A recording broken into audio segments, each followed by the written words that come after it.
everybody. This is William del Pilar, and this is Fired Up. And what a week it has been. We have seen the power and fire of Elon Musk and Doge through what many are now seeing as new media with X. I want to say social media, but the truth of the matter is it's only X. But we have seen the wrath of Elon with the continuing resolution bill. We are going to talk about that. More specifically, we're going to talk about some of the sheer I guess stupid is the only word that comes to my mind in terms of some of the stuff. But who's stupid? Us, the constituent who lets us pass, or the congressman who put these items in there?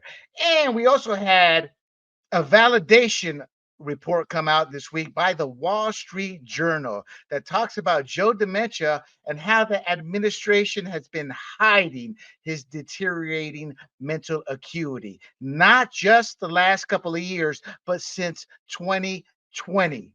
This opens the door up to, if they can do this, what else have they done? And as my friend Big John says, William, you got to get off voter fraud. But man, if they can do this with a sitting president, what can they do at the ballot box? So we're going to talk about that, as well as some quick hits from around the world, ranging from whether Justin Trudeau will survive, and will we see a 25th Amendment with Joe Biden and see the first Black, Indian, Latina, hip hop, urban president, who we don't know if she's female or not, only because of the Democrats' rules of how they view a woman. But you get my point. And with that, my friends, let me bring in tonight's crew. We have Mr. G. Mangani here. G, how are you doing, brother? Doing well. How are you? We have our guest, Mr. Jamie Miller, and he is joining us. Jamie is our encyclopedia when it comes to all things Republican. Mr. Jamie, I hope your Christmas has been going well. It is. Thanks for having me on. You're most welcome. Well, thank you for being on. And we have a surprise guest tonight. Miss Annette Ross is not able to join us tonight because she is with the family in Bumbleep, Egypt. Right now, where in essence they have no Wi-Fi connection. So we are going to have our local libertarian, Mr. TDS himself, Big John T. Georgopoulos. Big John, how you doing? I'm doing fine, but my TDS is in high gear because, you know, I told you guys off camera, here in my neighborhood, not less than 3 minutes away, there's a Trump store that opened up. Yes, there is an entire retail space. I'm not talking about a shoebox, William. An entire retail space got its own property parking lot dedicated to selling nothing but Donald Trump trinkets for Christmas. So if you're ever anywhere in Long Island, New York, and you feel the urgent need to buy tons of Trump branded stuff, head on out to Suffolk County. You'll find yourself possibly the only Trump store that I'm aware of in the United States. Well, you know, Big John is a tall guy, and like all of us, gaining that girth. I think he's probably going to get a little side job there playing Donald Santa Trump there. I might. Yeah. Mr. Jamie, before we get going, tell the audience a little bit about your background and what you bring to the table tonight as we dissect this CR bill and what's happening with new media. Yeah, I've worked in mostly Florida political campaigns for about 30 years. I'm a former executive director of the Republican Party of Florida, and have consulted on campaigns from a rural bond issue for an emergency room to being a senior advisor in Florida to Newt Gingrich's presidential campaign. Ooh, you know, Newt Gingrich changed politics on that debate stage. I can't even remember what it was that he said, but it was classic. I mean, that kind of vaulted him into actual contention. Do you remember what you know what I'm talking about on the debate stage? Yeah, it was, right around it was 2012, and it was prior to the South Carolina, but I don't recall the exact exchange that you're recalling. It made news around the way. Maybe that was the beginning of the seeds of this new way we do politics. And Mr. G. Mangani, you of the Rancho Santa Fe School Board, you're not tarring and feathering any kids before the holidays, are you? No. But it's never a dull moment on the school board here. There's always something going on. And I got big news. I am going to start investigating. I'm meeting with somebody actually tomorrow about starting a new grassroots organization. Something I just don't have the time to do. Have been looking for somebody to mentor, to show the ropes, and hopefully I'll get that going here soon because I don't think the Republican Party of California cares enough to take advantage of the 5 to 10 point swing, depending on what parts of California you're in, of of Democrats voting red. And even though it was 5 to 10 points in some parts, it was still like 10 to 15 points behind some of these races that we were in. We lost more races congressionally this go round than we had the last 2 cycles. For people that aren't aware. All right, so let's get into it, my friends. Dementia's delight, the Biden administration's 4-year nap. The Wall Street Journal came out with a key report. I cannot lie. I do not have a subscription to the Wall Street Journal, and it is behind a wall, but there were plenty of articles that broke it down in great detail. God bless those two rags in Britain, the Daily Mail and somebody else, because they take anything and they break it down in depth. It talked about his diminished capacity. Some reports suggest, obviously they don't suggest we all saw his mental and physical capacity diminish. But more importantly, they talk about a shadow government. Officials like Jake Sullivan were taking on more responsibilities typically reserved for the president. Then there was the media and public management. They would just flat out cancel events where he was having a bad day. And this, I would try to tell people, dementia, somebody who has dementia has good days and bad days. And as the day goes on, there's something called the sundowner effect. That's why you saw a lot of his issues that we saw were in the evening. Interactions with staff and cabinet.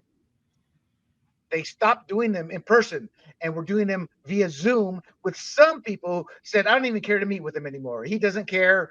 Nobody cares. And they didn't realize they were hiding him. So there was operational concerns, long meetings. He couldn't even hang in there. So Jamie, as a veteran of these wars, as somebody who's getting up there in age, as we all are, and we're all experiencing more and more individuals, give us your thoughts on that from the perspective of somebody who's been in the trench war, somebody who's seen some of these older candidates. Have you seen this before at all, maybe in a different level? No, I don't know that I've seen it before. We have to kind of remember in 2020 that Joe Biden ran a campaign where he campaigned less than anyone since the front porch campaign of 1880 by James Garfield.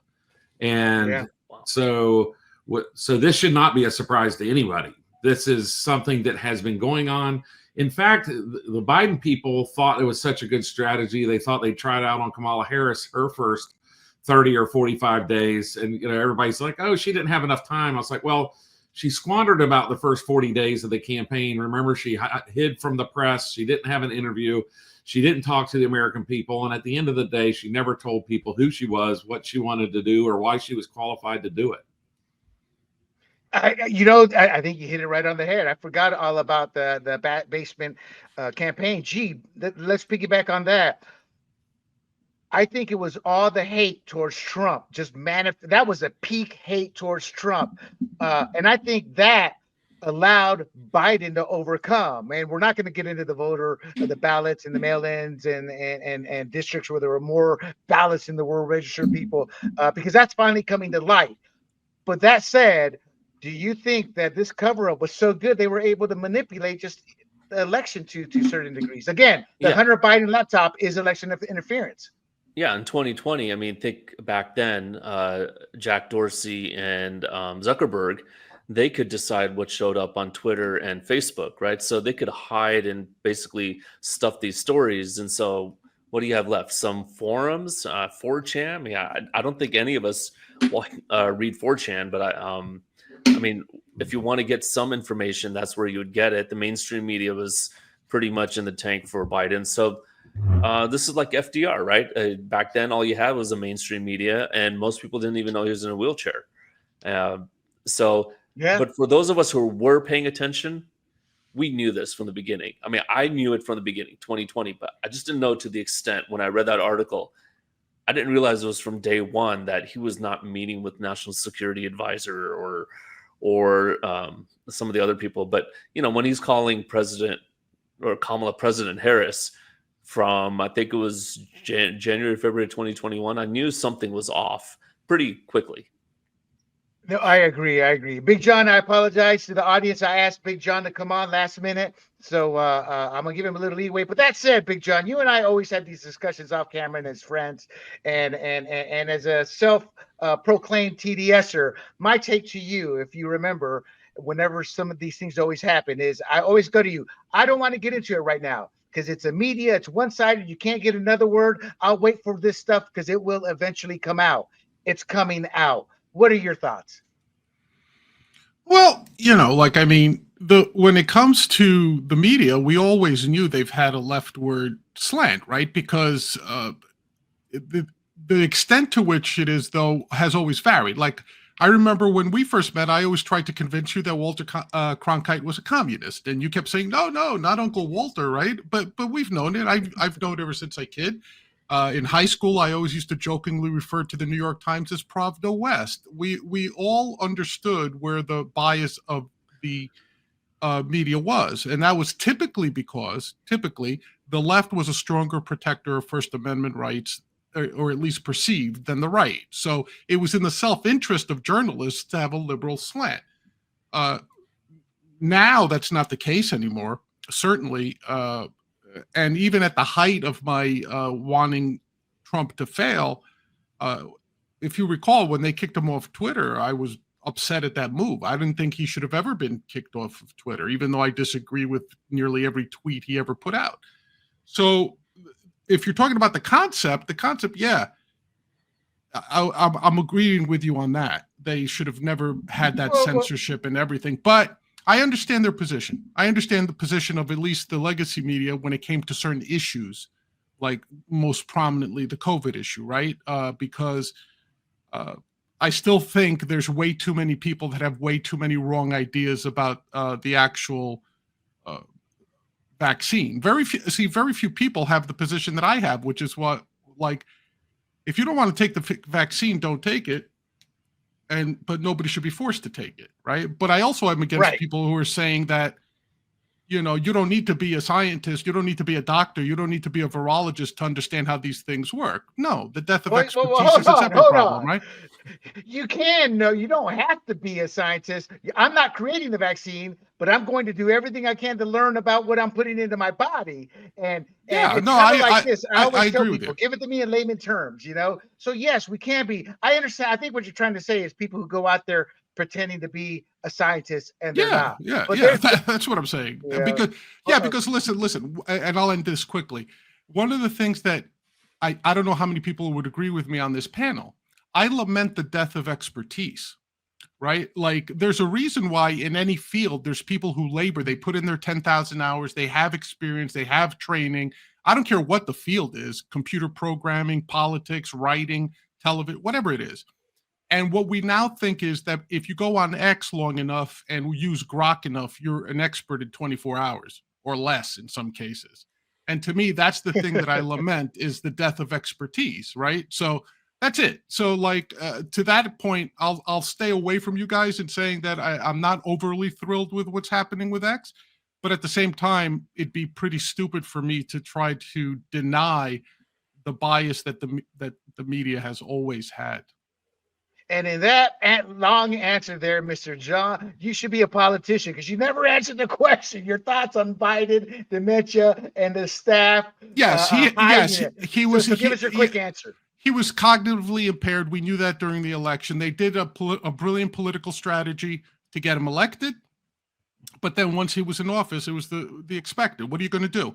I mean, they said... Okay, great. Hold on. That's a great segue to Jamie with your experience. He says it was brilliant. It was not brilliant in my eyes. It was media manipulation. It was the final vestiges of the mainstream media still controlling the communications. I've seen it firsthand where I was raised in Panama. He who controls communications controls the country. Every dictator ruled country. You can see that. That's how I see it. John says it was brilliant. What's your take, Mr. Jamie?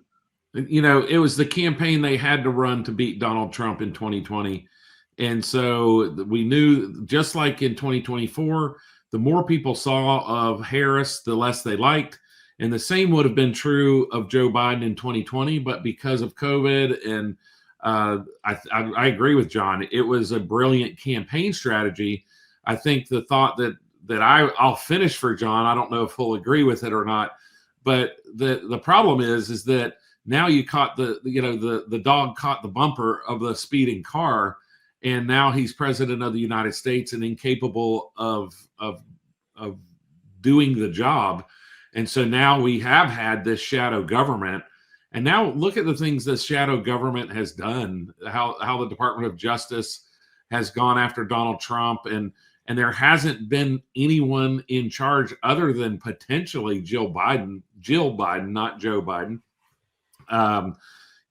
Which she would not be the first president's wife to run a White House. And I was so just about to say that, Jamie. You're absolutely so, right. So it's not outside of our history. It's not groundbreaking for a wife to step in when a husband is incapacitated. It's just not the right thing. It's wrong to do. And everybody who supported Joe Biden and was behind the scenes supporting Joe Biden in 2020 knew that they were supporting someone who was incapable of doing the job. And I won't go so far to say it's treasonous, but it's pretty damn horrible. Oh, I will go. See, that's just it. When you throw those terms out, treasonous and things like that, it's I say, oh, conspiratorial, you're going too far. Are we? Because we elected Joe Biden. And if he's not running the government and somebody else is, it does two things. Shows how inconsequential the president is, or it is treasonous. And people who knew about this condition did not come forward to implement the 25th Amendment to remove him and get, oh gosh, dare I say it, get horizontal Harris in power. Gee, your thoughts before we move on. Well, no, on top of getting someone who got hit by a car, right, to use that analogy, you also had the person in the passenger seat who was also incompetent to make any real decisions. And apparently she was the last one in the room when the Afghan withdrawal happened. And that was that was the decline of the Biden regime, right? And then if you look at, she was the last person in Germany talking to Ukraine, saying, "Hey, we would love to support you getting into NATO." A week later, Russia invades Ukraine. So there's two things that she was the last person in the room, and two things that we're still struggling with. I agree. Gentlemen, before we move on, Big John, any final words on this topic?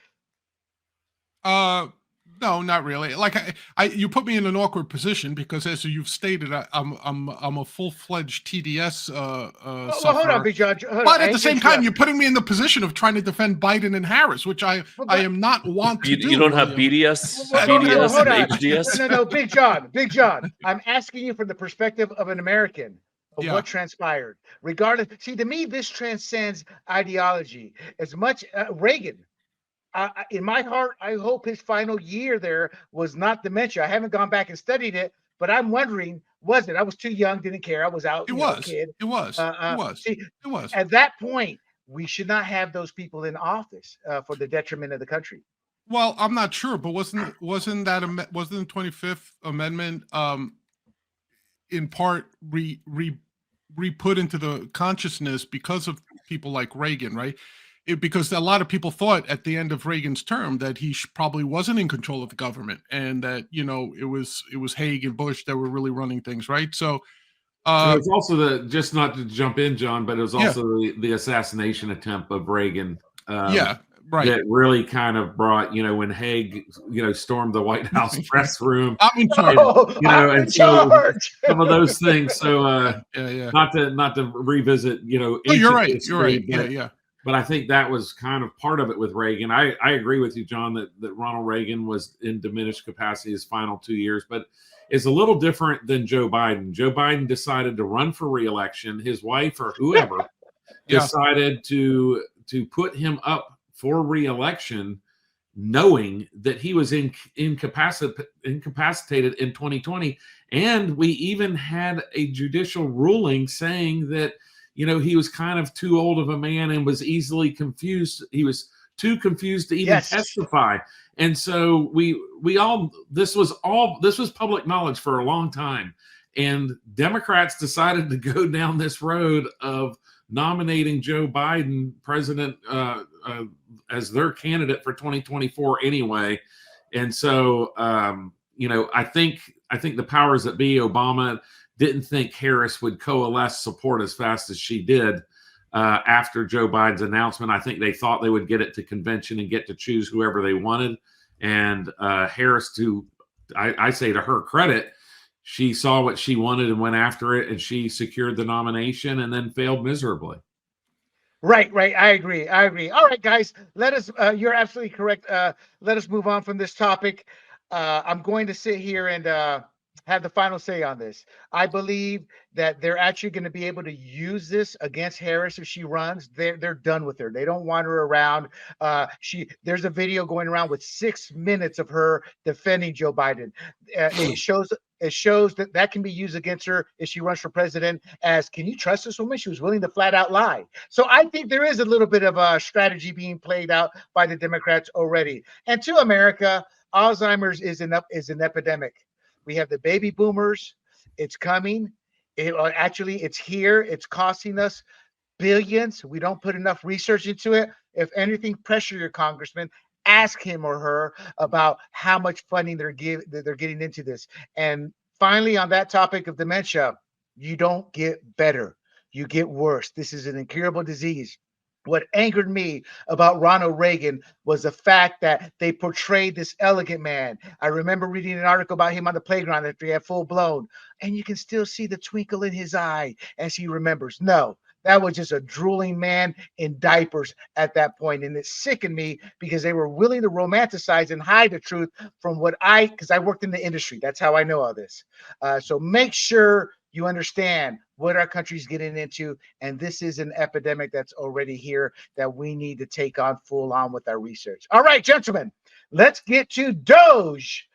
In memoriam, I don't know, Doge. Doge comes from the meme coin, and that's The what they're calling Dogecoin, the and Yes, Elon okay. promoted that back in 2021, I think. Yeah, he's still doing it. Yeah, Exactly. First, real quick, I don't want to get into it, but is Doge relevant? The meme the coin, or is it dead? I don't think it's as relevant, but some people still trade it or whatnot. But yeah. Ironically, All right. it's an inflationary meme coin. Yeah. Which is the opposite of Bitcoin. So I think that's interesting that Elon Musk is promoting Doge, being such a hardline fiscal guy. So it's irony. Well, hold in on. its purest What's it form. mean? What's It's it mean, intended to lose inflationary? value as time goes by. Yeah. Yeah. It's like Well, the then what's the dollar. purpose of It's like the buying it? dollar. Okay, gotcha. Okay. All right. X marks the spot. How Elon Musk and social media are reshaping news and congressional influence. So, to let the audience know, the third attempt, there's a slogan that goes with that. I can't remember. I'm terrible with analogies. But the third attempt, it finally got through the continuing resolution. The problem here for Congress is the first resolution would have passed with nobody saying a word had it not been for Elon Musk informing the public. I myself knew about it, but I'd given up. Everything we do, nobody cares. And these things continually pass. Thank you there, Mr. Producer. Third time's a charm, people. Third time's a charm in the CR passed. So back to my point, though, it's I've given up, as most of us who are in the weeds and understand politics, and the reason we loathe these omnibus bills as conservatives, and I'm sure Big John is a libertarian who wants smaller government, is these omnibus bills is what really blows up our national debt, because every pork barrel created project is thrown in there. Projects that Republicans are against and Democrats want gets in there. Projects that Democrats don't want, the Republicans want, they get there. And they all vote for this. This is where the libertarians are correct. And it is a duopoly. It's just, I'm flabbergasted just thinking about it. We're going to talk about some of the stuff in there, some of the pork that's in there, as well as some of the freedoms that were being taken away from us that were being put in there. But before we get to that, real quick, Jamie, what are your thoughts on, I saw this as the first salvo of the Doge effect, but more importantly, the first salvo in X being the platform of being a newsmaker and people going for the news. And that's what we learned about the CR bill, and kind of the first iteration was stopped dead in its water. Your thoughts?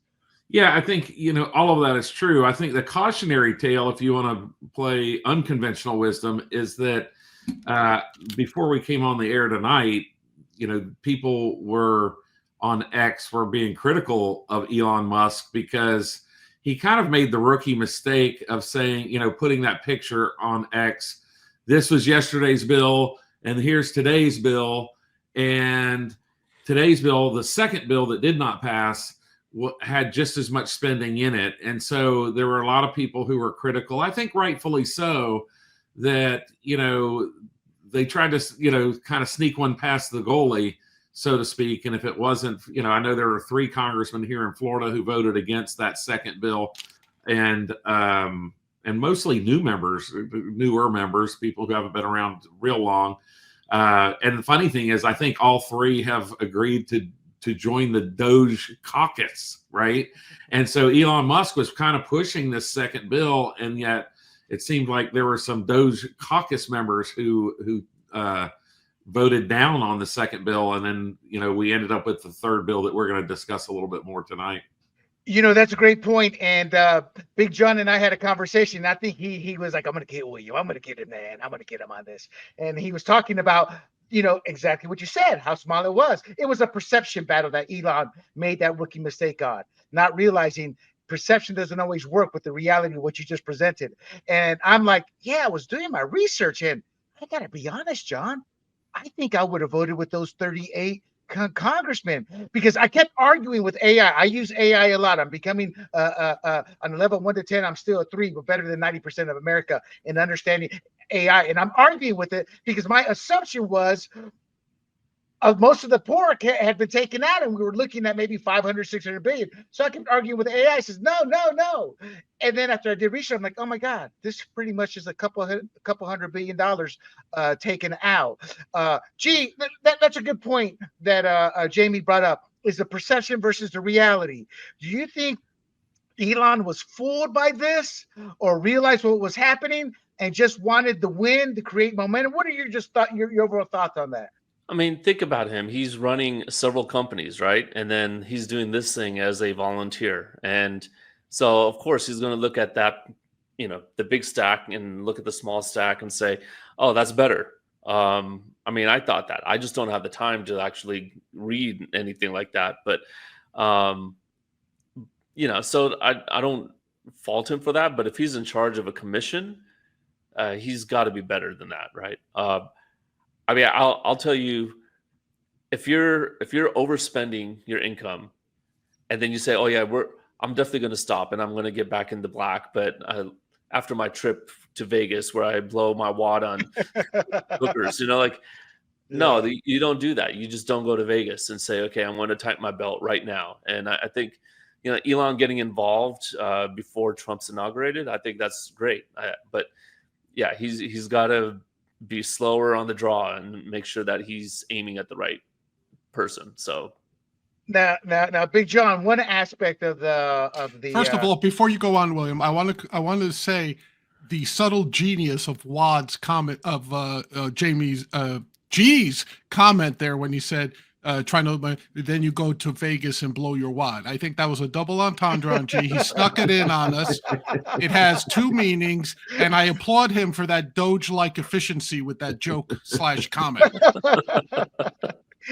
Okay, so Big John, that's Big John is our comic. One of his orgasmic fantasies is to be a comic, So he knows all about the New York comic scene, and it's typical of him to pick up on that good one. That said, so Big John, yeah, one of your issues that we debated on a bit that did not make it in the third iteration was the debt ceiling.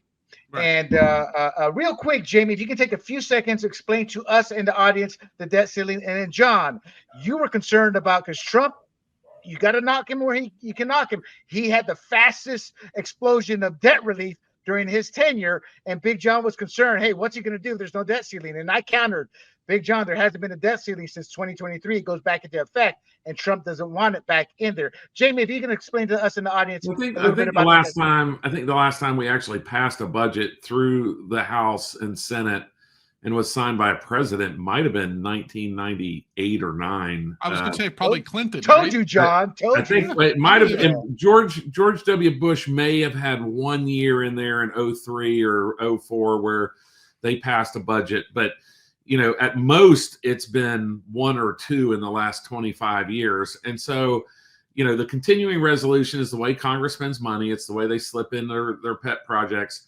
And the debt ceiling is the way that they don't have to be beholden to the public when they do so.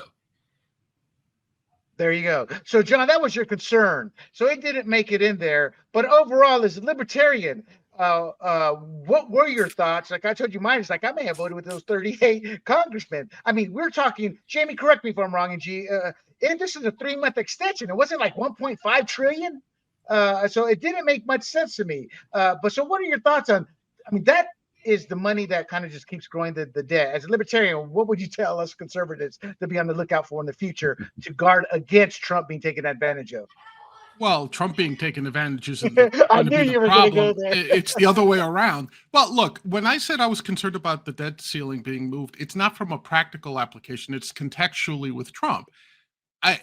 Forget my TDS. Trump has never been afraid of debt, and he embraces it wholeheartedly. As a businessman, he had no problem running up debt and then walking away from it. When he got into office, he said, I don't understand why sovereign debt is a problem. I could just write a check or just get rid of it and not have to worry about paying anybody back. So, I think the concept of debt means nothing to Donald Trump. That was my concern with him, because I felt that it was just an excuse for him to spend more.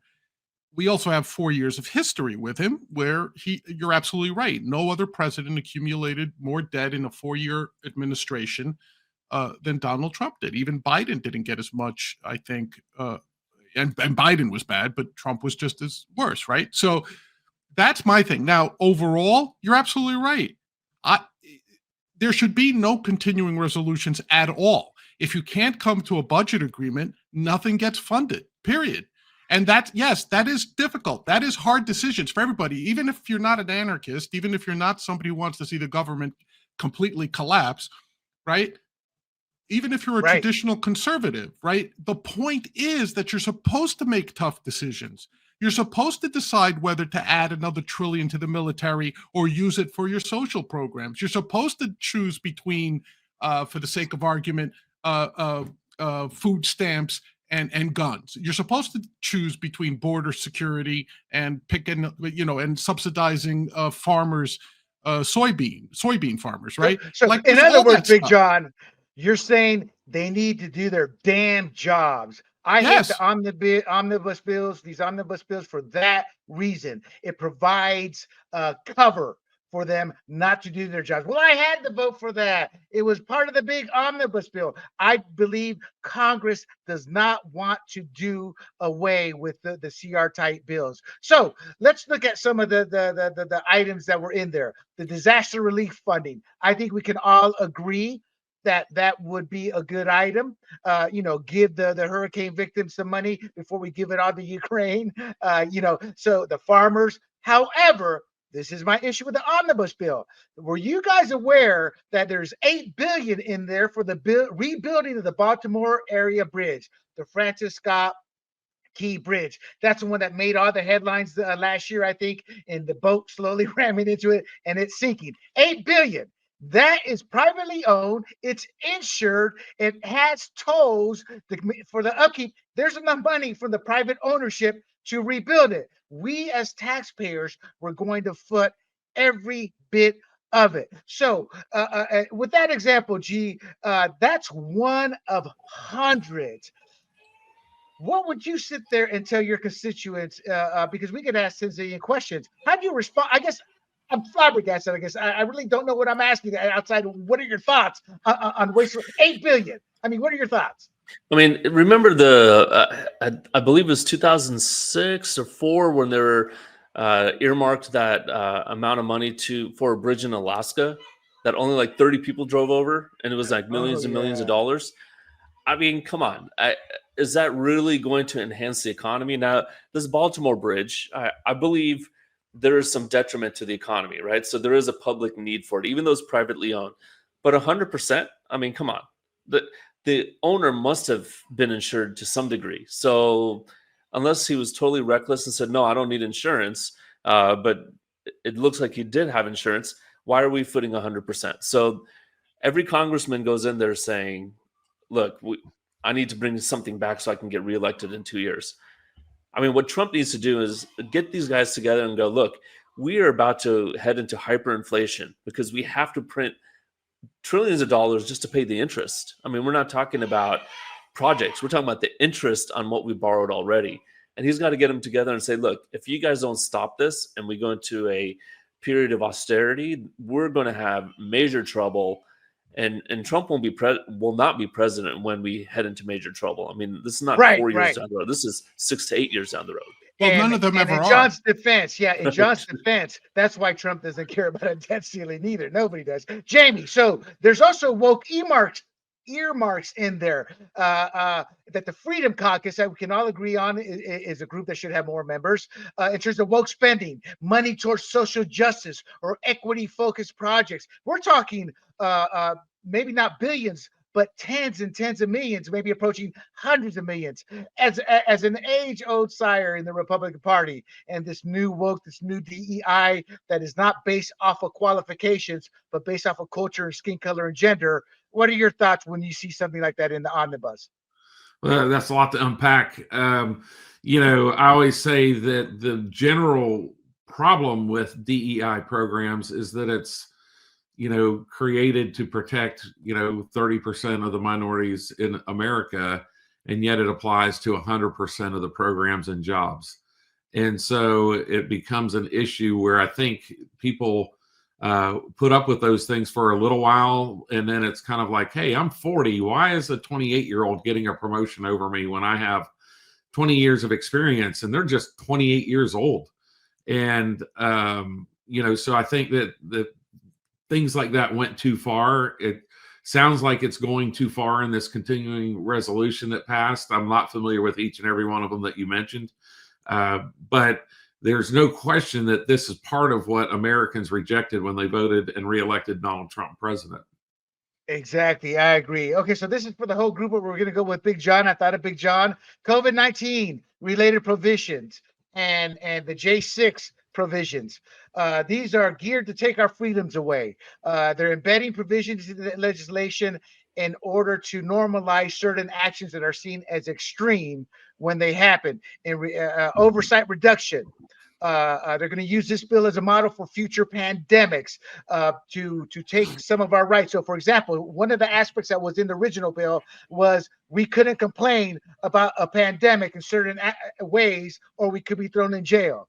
I guess out here in California, when they were throwing people like the guy in the paddleboard, now you can't do that, threw him in jail. He's alone out in the ocean by himself, but he did not have a mask on, so they go after him. So ignorant things like that, erosion of our civil liberties. They wanted to add an agency that adds American. Oh, yeah, here it is. They wanted to add an agency that adds Americans and news outlets to a blacklist for things like speculating the COVID-19 virus was a Chinese engineered bioweapon. So that's being used as a framework, meaning we couldn't criticize like where it came from or its origins, So election interference clauses, limited data scrutiny, restricted access to election information. Whether you agree with voter fraud or not, our ability to question and to speak freely on whatever issue should not be taken away. And these were items that were in there. Big John, here's the big lie. Conservatives care about our freedoms as much as libertarians. But for libertarians, that's their lifeblood. That's their cause. What's your thoughts on these omnibus bills used to take our freedoms away? Oh, well, yeah, obviously not. Look, I understand where some of these come from, even though I don't agree with them, right? Like, you say, like, why do committees want immunity? Because it's all political. Because the very processes that are used to actually root out corruption and root out wrongdoings within our own Congress are all political. We see that during impeachments. We see that during Senate trials. We see it during all this stuff, right? It becomes political. It's not. People think it's a court of law. It's not. So when you have a president or a president-elect that says, "Hey, I'm out for blood. I'm going to get retribution," and look, perhaps justifiably because of the way he feels he's been treated.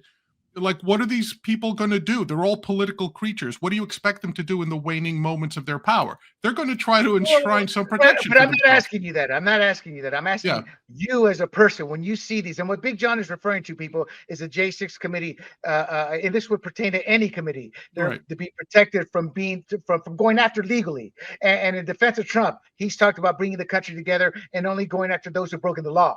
So he has made a distinction. It's the mainstream media that has distorted that distinction, as they did with him with abortion, with the border, with a lot of things. But John, we know that these are political beasts. They're going to sit there and look out for their own. That's Right. part of the problem of being a career politician. But you, as a libertarian, as an American, when you see this, and this is an omnibus bill, these have been going on. As Jamie said, we haven't had a budget because of these omnibus continuing Right. resolution bills. What's your take on it as an American, as a person? What would you tell your neighbor as somebody who's informed?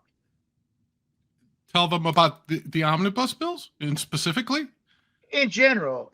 I guess I'm asking here is, what are your thoughts about these freedoms? Are you okay in times of crisis, the government going, "Hey, No. we have to take"? Okay, no, but I try to apply it to it equally, right? So like I apply it in cases where liberals go overboard and they want to censor people. I apply it in the cases where conservatives go overboard and they want to stifle freedoms for the sake of anti-terrorism or safety or any of that stuff. Because that's generally how I feel.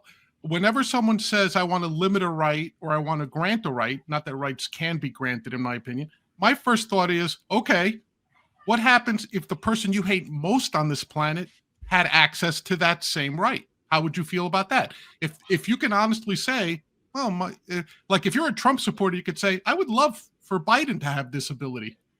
Then you're being honest, and you'd say, great, let's do it. If you're a Biden supporter and you say, I think the government should be able to do blank, and then I say to you, what about if Trump gets back into power? Are you okay with it? And then they say, oh, well, not Trump, right? Okay, then you're not okay I get with that. it. So that's what I'm trying to get out of you. The equality of it all. As I said early on, this is where the term duopoly comes in. Yeah. It's both sides to do it. You know, Big John and I had a conversation once, and I said, I'm okay with losing as long as we lose fair and square. You know, you can accept the rules that are in place, but not rules that abuse. G, your thoughts on our freedoms taken away, and should these committees be given these protections as they're putting in this bill to get? Yeah, absolutely not. And you look at the J6 committee. I mean, now that's coming out, even Stephen Smith of ESPN said FBI was in the crowd, and there's some videos out there showing Antifa people, known Antifa people, were also in the crowd. So now they're trying to cover their butts because this stuff was coming out, right? And so we're going to learn the truth. I mean, maybe that the Trump supporting crowd had some responsibility, but I don't think 100% was theirs, right? So they're trying to cover that and provide immunity. And then as far as the COVID thing, I mean, is COVID still a thing? Well, they're trying to make it a thing with this new bird flu, and Gavin Newsom declaring state of emergency in California because I think 1 or 2 people had bird flu. I mean, you can't make this stuff up. So absolutely, let us speak what we want to speak. And yeah, the death of what Big John was saying earlier, the death of specialty expertise. There you go. Yeah. I mourn that too, but people are allowed to have their opinions even if they're not an expert, right? So I agree with that too. But let the experts say, well, that's not true because X, Y, and Z, not because, well, the president gave me power to shut you up, right? That's not the proper way to express your expertise. Exactly. Jamie, again, as an old soldier in the trenches and who's actually met and worked with some of the top dogs there in DC, how far have our freedoms come in terms of being lost that we see politicians actually putting this type of stuff in there? Yeah, there's no question. I think there's no question also that the American people, I think that G and John both touched on it, that the American people rejected the weaponization of our federal government against political opponents. And but I also don't think that the American people said, hey, we're against Democrats weaponizing government, but we want Donald Trump to weaponize government. And so I think I agree with John, where it's like, listen, if weaponizing government isn't good for anybody. We are the government. There should not be, we now know that over the past 4 years that there's basically independent operators have been operating our government, and we haven't been, nobody's been answering to a president of the United States because he's been in diminished capacity. So, so that it's, hopefully it is a moment in history that we've been here before, we've gotten past it before, and hopefully we get it past it quickly this time as well. Exactly. And what I'm referring to is the reduction of oversight. That in essence, they're trying to take the American people's ability to hold these individuals accountable. Now, before we move on, I just had to get this one out there. Meme legislation in the omnibus. there was in the bill, or claims that it was in the bill, that it would make it a crime to post certain types of memes if they were deemed offensive or inappropriate by Congress, touching on issues of free speech and censorship. Now, there's that old saying, people, as California goes, the nation goes. And California was the first to enact those laws, and it was immediately sued the next day.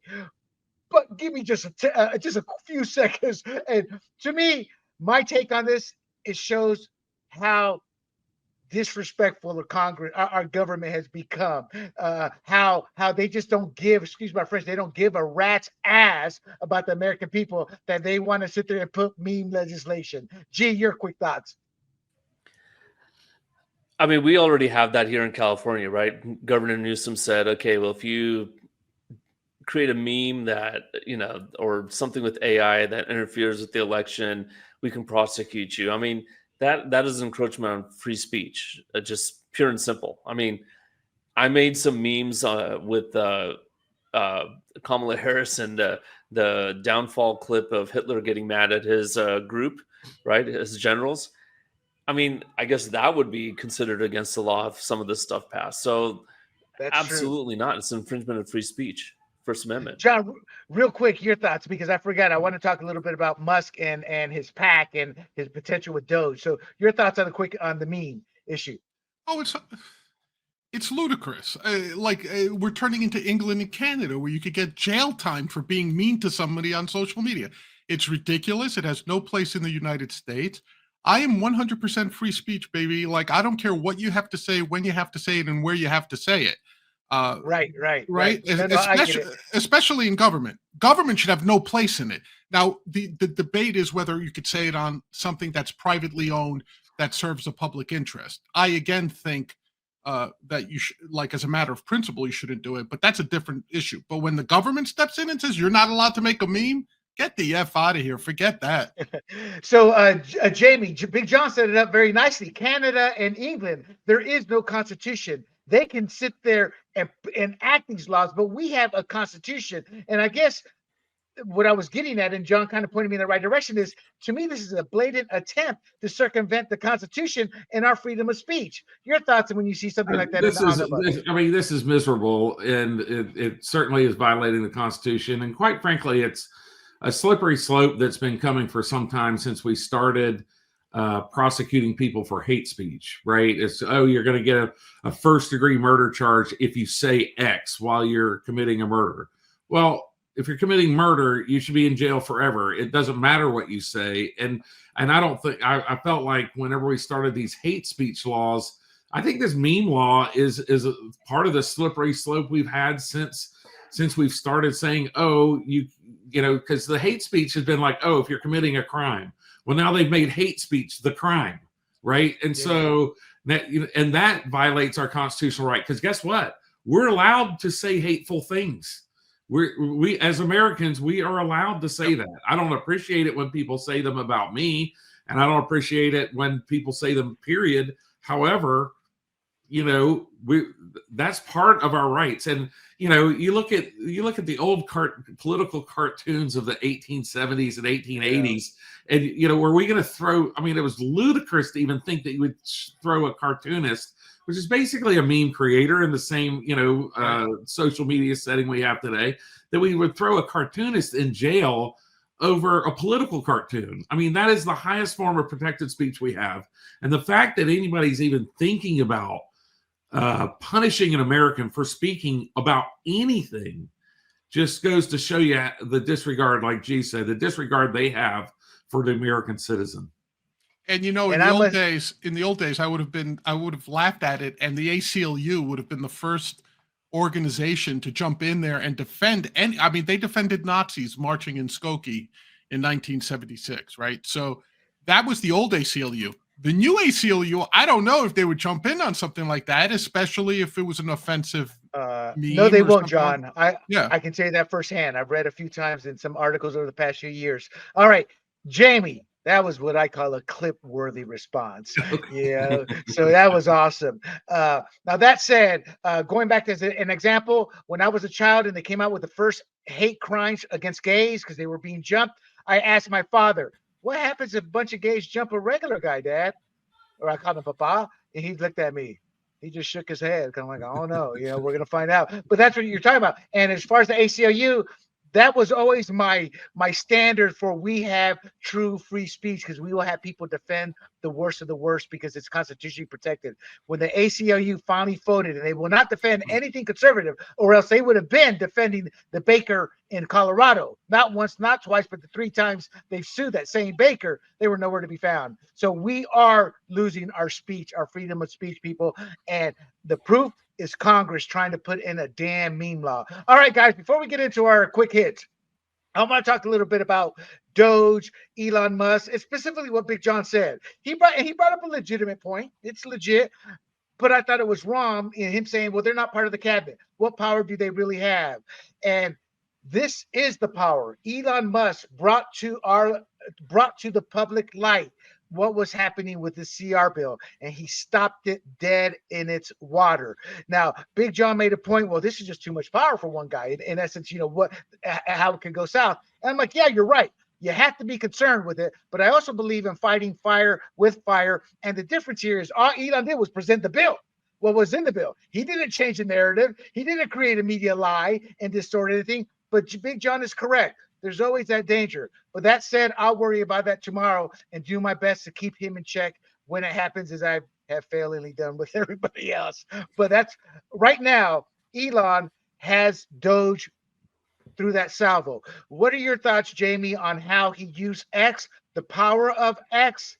And in there on the second part of that question is how the media is trying to turn him and Trump against one another. Oh, look at Elon. He's Trump's puppet, because Trump has a big ego. One question that, to ask is simply, when do people on X start eating their own? And it happens every day, right? Where, we all follow people on Twitter who it's like, oh, I'm 100% pick a politician. And then the next day, the politician says one little thing. They're like, oh, that politician needs to be primaried right now. They'll never get reelected again. And Jamie, your girl Nancy Mace is going through that down in Florida right now as we speak. Yeah. So it's just so that's one example. But there's every single politician is an example. And so it's at what point, are these, these political threats credible? And, and when is it just somebody thumping their chest? And when do politicians start saying, okay, you know what? We're great. We appreciate it, but I'm not listening to you anymore. So I think that people need to realize, number one, the power of X, the power that it had in this election, the power that Elon Musk has with his voice. However, we also need to be realistic about at some point, does that just become an echo chamber for, just being, people saying things to try to get likes and retweets and all those sorts of things versus actually having an effective communication? That's a good point, Big John. Jamie's talking about, hey, Elon's making this an effective communication tool for him and others who want to use it versus those of us, please like my posts. Hey, Mom, thanks for liking it. What are your thoughts in terms of Elon's ability to maximize this? And what are your concerns in your own words in terms of what we talked about in one person having this much power. Well, look, this is like you like to say, William, this has so many layers to it. It would take a whole show just to describe this. But here's my concern. You got 1 minute. I got 1 minute. Okay. No, I'm kidding. You no, I appreciate that. So here you go. You got Elon. First of all, Elon's not a politician. And politics is the only game where I've said this over and over. There seems to be some joy in the consumer, meaning the voters, finding people with zero experience at the job they're being asked to do, right? So it's the most contradictory thing on the planet I've ever run into. So here you have Elon Musk, who prior to him getting into politics, I was a huge admirer of, and to a large extent, I still am. But he's not a politician. He's not made for public life in the sense of public service. That's the reason why he's not in government. If anyone thinks that if he said, hey, Donnie T, give me a job in your administration, you don't think Trump would have given him an ambassadorship somewhere or something like that? Of course he would have. He owes him. But why doesn't he go into government? Because he can't operate within government.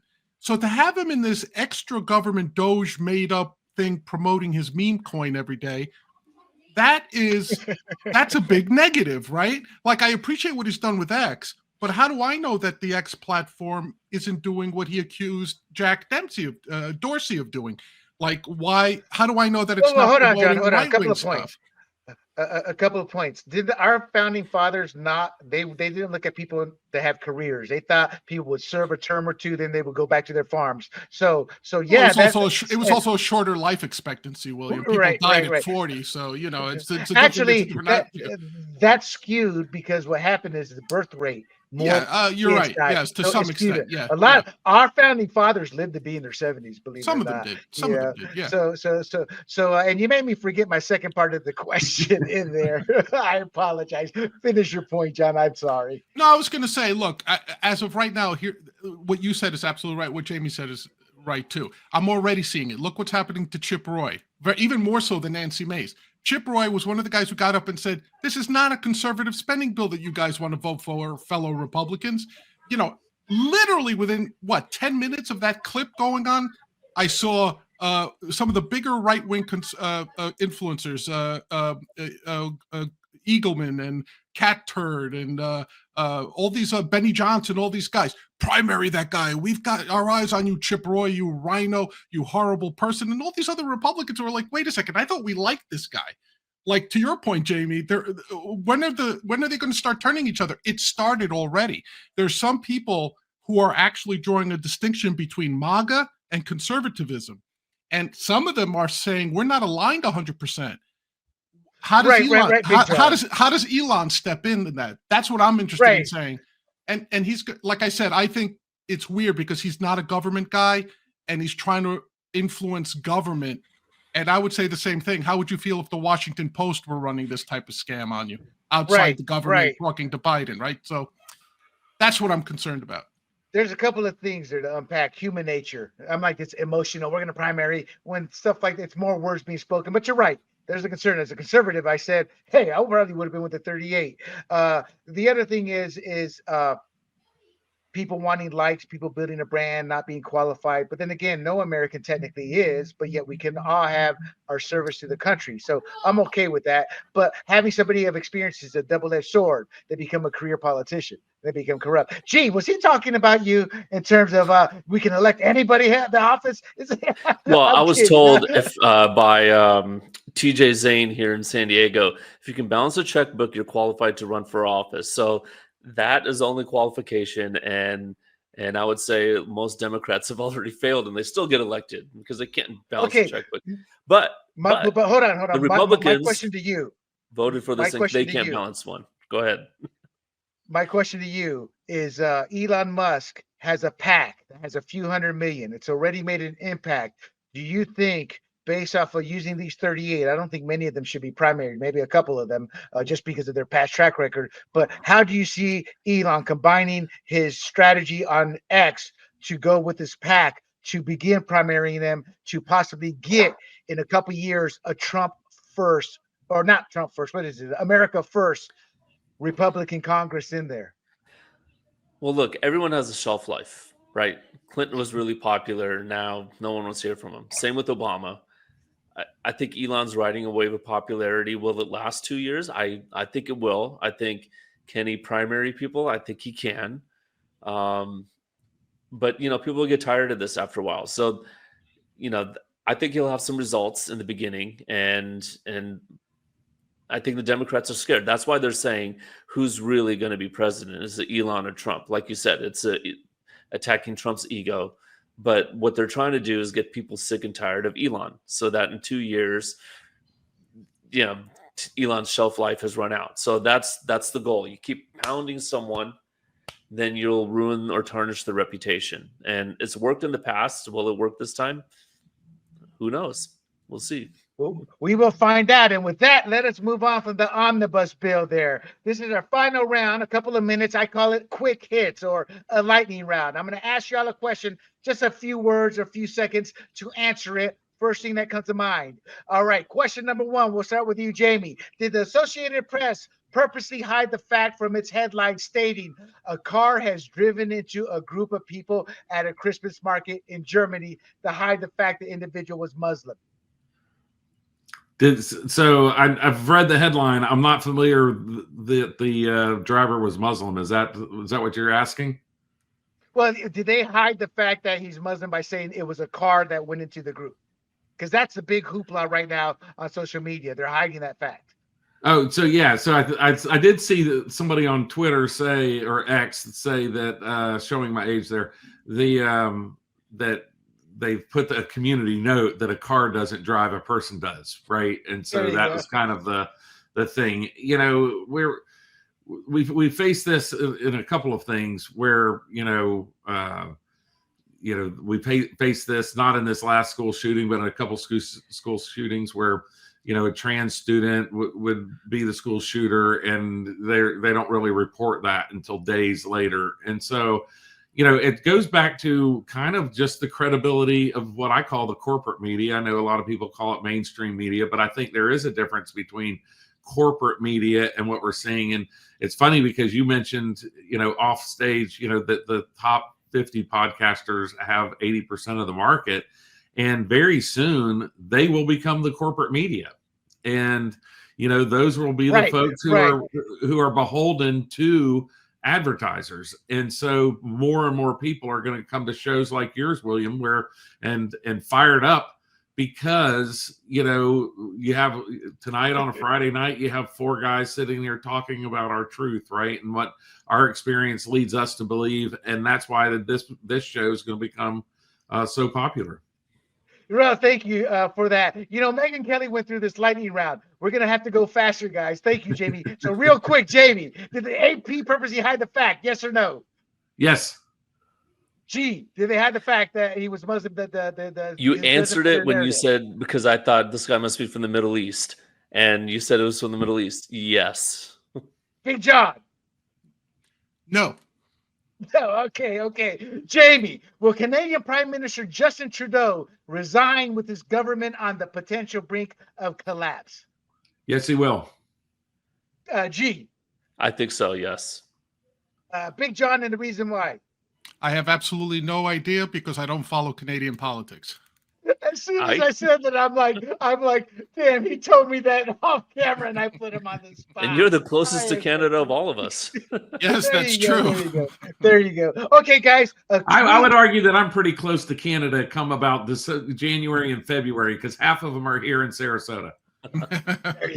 There you go. Okay. Will President Joe Biden, or those actually running the country, do a blanket pardon to protect progressives and the J6 committee members from having any type of investigations or charges brought up against them? Big John.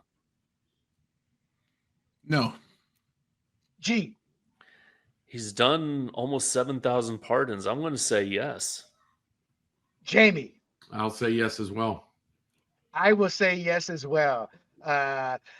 Next question. Can Elon Musk successfully primary establishment Republicans to change the Republican Party makeup to be more Trump first conservatives? Big John, I know that's your favorite topic. No, because go ahead. I would say no, because in 2 years, it's always a challenge for the majority party to retain its seats. So I will say no. G. I will say no as well, because he'll be like a Taylor Swift. People will want to stop listening to him. And that's a great answer. If you want to say yes and then give your a few seconds, that's great. I'm trying to formulate and create this for future shows, guys. So we're guinea pigs tonight. Jamie. Yeah. I'm going to say yes, but I'm going to agree with John that many of those who win the primaries that Elon Musk supports loses the general election. Ooh, good one, good one. I'm going to say yes, because you only need a couple million. The primary, even the most, the longest running congressman there. It's not like a Senate campaign. All right. Here's one for Big John and the rest of us, obviously. Does Robert F. Kennedy get approved for Health and Human Services? I hope not. I hope not. But does he? So no, you're saying no. Well, I think he's borderline, right? Because I think there's six that have said they're definitely not supporting him. And I think there's 3 on the fence. So I'll say no, because there's going to be way too many Democrats and Republicans that he's pissed off. Just real quick, G, John, one take back. I apologize for making this a little longer, but it will be a Republican Senate when he gets there. So it'll be a different makeup. No, I still think, I'm hoping he doesn't, and I think he won't. Okay. Yeah. G. I think he will. There will be some deals made behind the scenes. Jamie. I say yes, because some Democrats come along. I say yes, because I agree with both Jamie and G. Backroom deals will be made with Democrats. Swamp stuff. Exact, sad but true. Does Pete Hegseth get approved for Secretary of Defense? G. I think so. I think the Republicans will like a new, younger face in there. Jamie. His nomination seems to be on solid ground, but 30 days is forever. I agree. I do believe he will get approved. There are bigger fish are going to fry, and most of these people do get approved, and they'll twist some arms and again make back deals. Big John. How many female senators are there in the new Senate? Actually, there's 2 he's got to worry about, Murkowski and the one from New Hampshire. I forget her name. Yeah, I think he's got to worry about all the female senators. I think he'll pass through, but nobody's going to be happy about it. Hey, maybe he'll wine and dine some of those female senators. Okay, so with the breakout of the Wall Street Journal story. Just leave him in the restaurant. Just leave him. With the breakout of the Wall Street Journal story, White House functioned with a diminished Biden in charge was the title for those of you who want to go read it. Will we see the 25th Amendment invoked? Jamie. Absolutely not. G. No, it's not that easy. Congress can override it even if Kamala tries. And Congress will override it. Big John. Not a chance in hell. I say no, only because it's Kamala, it's VP. If they had somebody they actually like, never say never. All right, but it's a no. Will Kamala Harris run for governor for California in 2026 or for president in 2028? Jamie. I'll say yes and no. Okay. Big John. I think she'll run. I don't think she'll get anywhere near winning, but I think she'll try, yeah. For which one, president? governor or president? Both. Oh. Well, see, that's so for G, that's to the audience. That's a dilemma. If she runs for governor, she's kind of locked herself in. She can't really run and have a presidential run 2 years because people won't trust her word. I mean, it's been used against presidents. G, what do you think? I think Which looking one? at the polls, and she's looking at the same polls, most Democrats want her back, but 2 years is a long time. So there's going to be someone who rises up. But she would have to start running for governor now, and she's not going to be able to do that. So president in 2028. I agree. I think she's running for president. After this omnibus continuing resolution debacle, does Mike Johnson win the House leadership race this spring? It's congressmen like Thomas Massey have already said they're not voting for him. Big John. Wow, this is something you Republicans need to sort out. No, I don't think he wins. He's already Trump, last I heard, did not support him. He already said he's not doing some things the right way, so I'm assuming no, he will not. G. He was at the UFC fight, but I'm still going to say no. He's not gonna get back in. Jamie. Like Hegseth, I think he puts it back on solid ground, but 30 days is forever. Well, that's actually January 6th. So, like I think, or January 3rd, I think is that vote actually. So I'm going to 2 say weeks. that he does hold on because I don't see anybody gaining ground in the next 10 days. I'm with Jamie. That's exactly how I see it. I'm not a fan of him. I think he's betrayed us based on what he said. But who else is there? Internal polling shows Kamala was always behind. Did the posters purposely lie overall? And specifically, did the Gold Standard Iowa poster lie after stating Kamala ahead by 3 points a few days before the election, only to lose Iowa by 13? So let me repeat that. It's a long one. Internal polling shows Kamala was always behind. Did the posters purposely lie overall? And specifically, did the Gold Standard Iowa poster lie after stating Kamala ahead by 3 points, only to lose by 13 points? I bring her up because Trump's suing her. G. Like the great Rush Limbaugh said, public polling is not meant to reflect public opinion, but to shape it. So yes, they purposely changed their, I forget what you call the spreadsheet, but yeah. And then did the Iowa pollster lie? Yes, I think she was trying to drive the narrative as well. Big John. No, because to lie would mean that she had malicious intent. I doubt that because it doesn't benefit her to do that in the long run. So but as I've always said, the thing you have to worry about polls is not the math. The math is right all the time. Students' t-test is what it is to discover probability of samples. But how you ask questions, how you phrase them, where you ask them, and who you ask can always be finagled. Right, correct. So correct. a lie, no, it was not a lie in any legal sense. So the methodology is what Big John's referring to. Jamie, your thoughts, real quick. So so I think a lot of modeling and herd mentality amongst pollsters led to this. I disagree with John in that particular poll. She did lie. She did try to manipulate her polling by promoting numbers she knew was wrong, and she should never practice polling ever again. And so it was an egregious, not error. It was an egregious attempt. And I would just say, John, I know you're not naive enough to think that she wasn't doing that because there was some backroom deal, or that she was offered something to promote that poll in such a horrible. 16 points is a big miss. That's a big miss. Yeah, but we've seen it happen before and I'll use air quotes, good faith. That's why I say I don't know if it's lie in the legal sense, Jamie. That's what I meant to say. Like, John, I don't know that I can prove it, but it was a lie. Okay, fair enough. And I am with both of you. I think Trump will lose this lawsuit against her for some of the reasons he gave, but I'm with Jamie. This was malicious intent. She tried to manipulate. She tried to create an aura that, hey, Kamala's doing well. Let's get out and vote for her. Why? Because there's no accountability to her. There's no punishment. There's no penalty. There's no. It dominated the news cycle for 72 hours. Exactly. Where, this Iowa pollster, everybody else must be wrong because her poll had and if Harris is winning Iowa, she wins. So it was the life. It was like you're drowning and they throw you a life preserver. That's what changed her the narrative. Was. But as in good free market solutions.